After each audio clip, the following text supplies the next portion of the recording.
Hey y'all, it's that time again. It's Math with Mrs. Peters, the crazy cat lady of Hiram High School. Today we're going to talk about vertical asymptotes. Those are lines in our graph that we never cross. Okay, when we have vertical ones, that means they go up and down and we just sort of slide really close. Okay, we find the vertical asymptotes by using the reduced fraction, and we are going to set the factors of the denominator equal to 0 and solve these. Y'all, we've already been doing this. When we were finding critical values, we were looking for, okay, anyway, we were looking for zeros, especially when we did inequalities. So, with that said, let's go ahead and factor this lovely little polynomial. Okay, so we get on the top, x times x minus 4, x minus 2.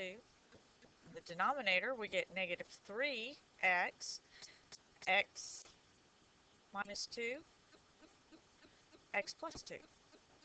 Okay, we have a whole here at x minus 2, x minus 2.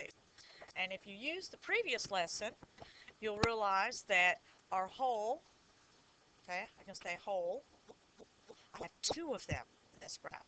I have where x is equal to 2, and I have where x is equal to 0, because there's the other one.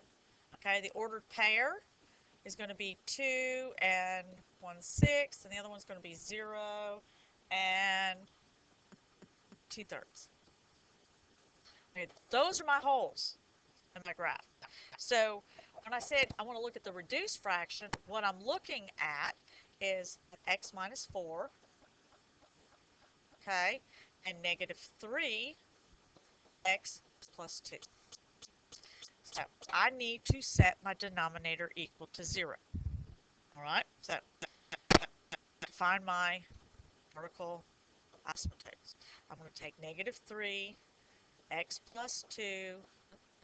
Ooh, my smart board just had a smart accident.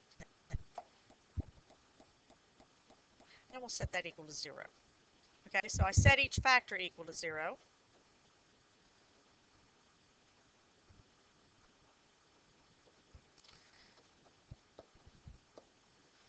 Okay, this is a garbage factor because negative 3 cannot equal 0. But if that negative 3 had been an x, it would have been a factor and it would not have been a garbage answer. So now let's go back over here to the x plus 2. That means x equaling negative 2 is my vertical asymptote. And when we look at it on a graph, we are going to denote that vertical asymptote with a dashed line at negative 2.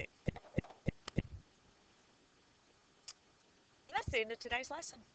So, I want you to do your homework. I want you to bring your questions to tutoring or to class. I want you to talk about them and get them cleared up. I know y'all are incredibly smart, and I know y'all can do this because you're my students, and I love you. So, y'all be good. Talk to you later. Bye.